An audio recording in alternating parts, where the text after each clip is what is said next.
Aïe yo yo mama, mama,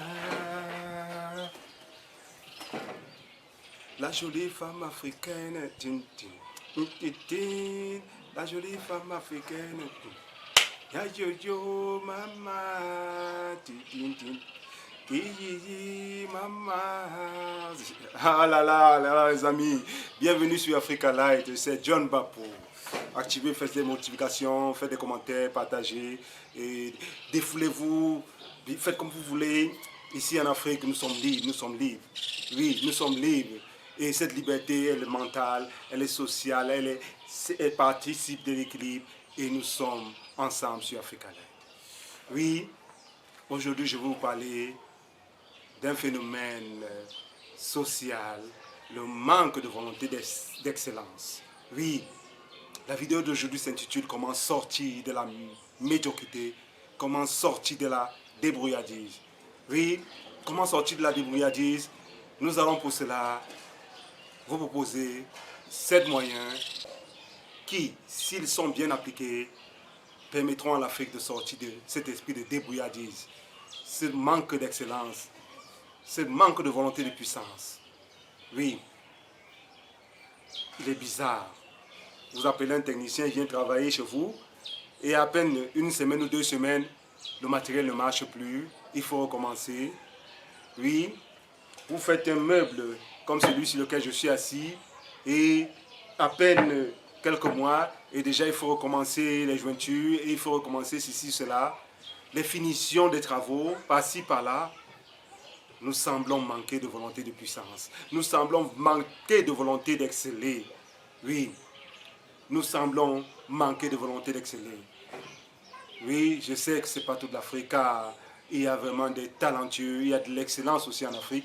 Mais une grande partie de la jeunesse et de l'Afrique se complaît dans la médiocrité, se complaît dans la débrouillardise. Comment sortir de cet esprit de débrouillardise? Cela demande de passer par un processus simple.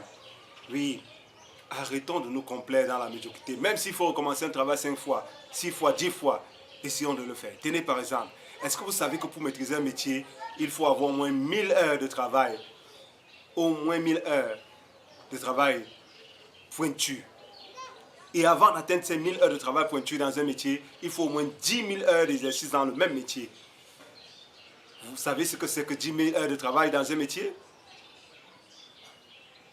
Comment prétendre à atteindre l'excellence quand on n'est même pas capable de faire d'abord les premières 1000 heures de travail assidu dans un métier? Cela demande, les 1000 heures là demandent au moins une année de travail, parfois même plus. C'est pour cela que même pour des génies, la maîtrise d'un métier passe souvent sur 3 ans au moins. Dans la norme, maîtriser un métier, cela demande de faire au moins 7 ans dans le même métier. Ça, c'est pour un être humain normal. Mais pour un génie, ça peut prendre 3 ans. En travaillant, car il lui faut au moins ces 10 000 heures de travail assidu ou 1000 heures de travail pointu. Et pour atteindre un niveau d'excellence et de travail pointu, il faudra passer par le travail assidu. Oui, le premier point pour sortir l'Afrique de la débrouillardise, c'est la visualisation. Il est difficile d'évoluer sans avoir une vision précise de ce qu'on veut faire. Oui, vous me direz que la précision va venir avec le temps. Ça, c'est vrai. Mais si dès le départ, vous n'avez même pas une vision d'où vous voulez aller, comment allez-vous arriver à atteindre votre but?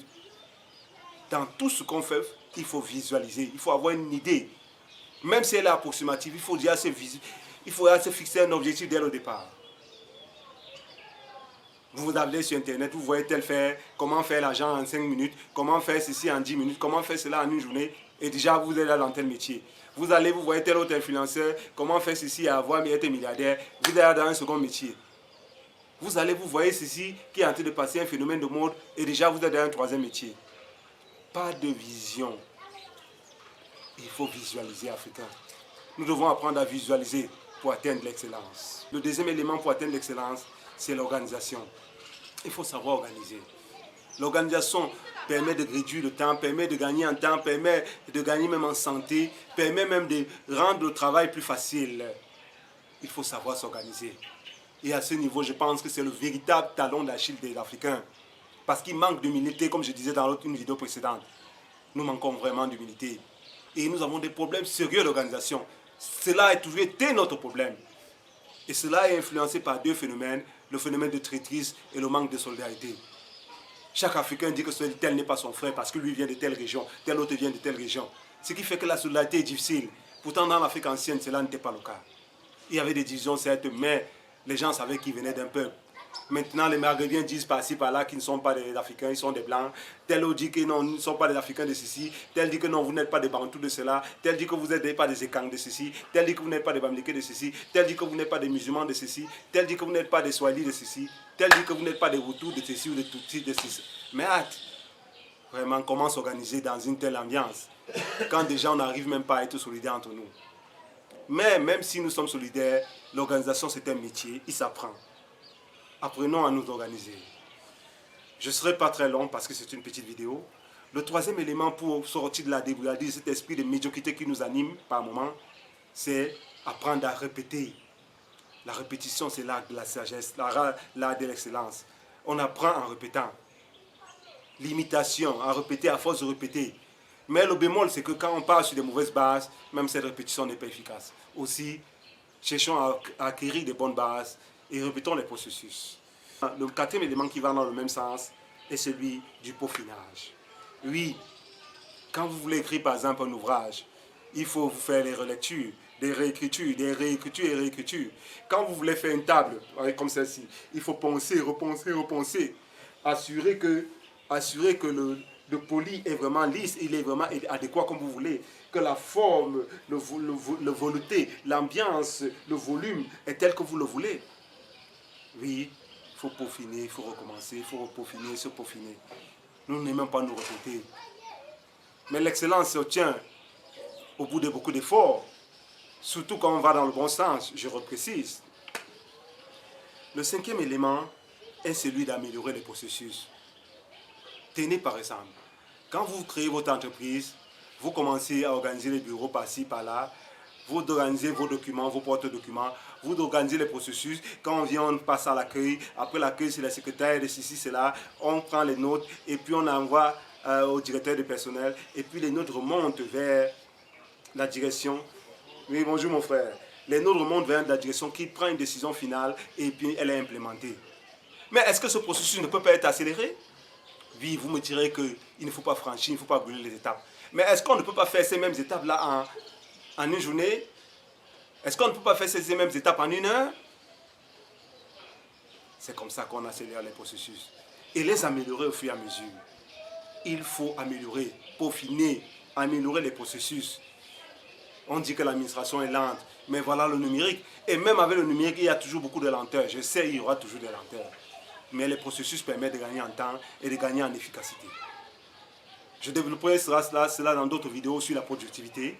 Mais pour l'instant, il faut savoir que sortir de la médiocrité, c'est aussi améliorer les processus. La sixième étape pour sortir de la médiocrité et sortir de la débrouillardise, c'est savoir se recycler. Oh là là, ça revient au point de la vidéo précédente. Je vous convie à aller voir cette vidéo sur le manque d'unité des Africains. C'est le volet 1 de la vidéo. D'autres volets arrivent. Le volet 2, le volet 3 sur le manque d'humilité, où je développerai d'autres points qui nous permettront d'apprendre à être humble. Je sais que même moi, je dois apprendre à être humble. Mais je vous dis vraiment, le point 6 est crucial. Comment évoluer sans jamais se remettre en cause? Une petite critique par-ci et déjà on veut tuer tel. Une petite critique par-là et déjà c'est là la guerre. On n'aime pas se recycler. Est-ce que vous pouvez voir votre dos? Même quand vous faites des contorsions, est-ce que vous arrivez vraiment à voir votre dos? Même si vous mettez votre tête derrière, c'est difficile. Et quand vous voyez même ces points naissants, ce n'est que l'autre qui peut bien voir votre dos quand vous marchez. Apprenons à nous recycler. Que ce soit sur Internet, que ce soit dans les formations en ligne, que ce soit dans les formations en voyageant, que ce soit même sur place, avec l'expertise locale. Oui, car il y a des bonnes personnes qui maîtrisent l'expertise, surtout dans le domaine agricole et dans d'autres domaines. Ils ont un certain niveau d'expertise. Car même à ce niveau, je pense qu'il faut encore qu'on se recycle pour augmenter nos productivités et avoir la véritable autosuffisance alimentaire. Oui, apprenons à nous recycler. Apprenons à nous recycler. Et la technologie évolue, les recherches dans la science évoluent et dans d'autres domaines. Pourquoi nous voulons rester au même niveau? Et nous voulons nous comparer aux autres pays d'Occident et autres. Un peu de recyclage et surtout avec humilité, car il faut accepter que d'autres nous apprennent aussi ce que nous ne connaissons pas. Certes, l'Afrique a beaucoup à apprendre aux autres mondes. Mais si les autres ne veulent pas être humbles, nous ne devons pas suivre le même chemin. Apprenons à nous recycler et nous allons avancer vers des chemins meilleurs, vers un avenir meilleur, un avenir de grâce, de lumière. Apprenons à nous recycler. Le 7e point et dernier point pour sortir de la débrouillardise, c'est celui de l'ambition. Il rejoint presque le premier point. Nous manquons d'ambition. Pendant que les autres veulent aller sur la Lune, nous n'arrivons pas, nous sommes contents de fabriquer des simples pulls verts, de fabriquer des simples t-shirts, alors que nous devons déjà fabriquer des fusées. Ce sont des enfants qui fabriquent des appareils comme celui-ci en Occident et autres. Ce sont nos ingénieurs qui travaillent dans les grands laboratoires qui envoient des fusées par-ci, par-là. Apprenons à être ambitieux. Quand on vous demande de recommencer pour finir cette table, pour qu'elle soit meilleure, 10 fois, 5 fois, 15 fois, 20 fois, vous ne voulez pas. Mais apprenons à être ambitieux. Projetons-nous sur la Lune. L'Afrique est le seul continent qui n'a pas de politique spatiale sur la Lune. Je reviendrai par d'autres vidéos sur la vision spatiale de l'Afrique. Mais pour l'instant, il faut déjà savoir que nous devons être ambitieux. Quand on est ambitieux, quand on veut atteindre la Lune, on approche du moins. Cela nous aide à nous appliquer, à exceller, cela nous aide à nous perfectionner. Oui, l'Afrique est en train de sortir de la médiocrité. Oui, l'Afrique va passer 7 moyens, la visualisation, l'organisation, la répétition, les peaufinages, les processus, l'amélioration des processus, le recyclage et surtout une visualisation sortie de la débrouillardise. Oui, pour vous le confirmer, je vous montre par ce petit papier que tout cela a été préparé en amont. Même si cela m'a pris quelques minutes, vous pouvez voir, même si c'est au crayon, c'est pour vous montrer qu'en quelques secondes, on peut peaufiner ces processus. Oui, il s'agit de vous dire que l'Afrique doit apprendre à faire preuve de hauteur et à redevenir le continent de lumière, le continent où les hommes sont des hommes d'excellence. Liberty, we gotta free to our liberty. We got to move to our liberty. We gotta come out strong. Oh, got to move and we got to move to our liberty.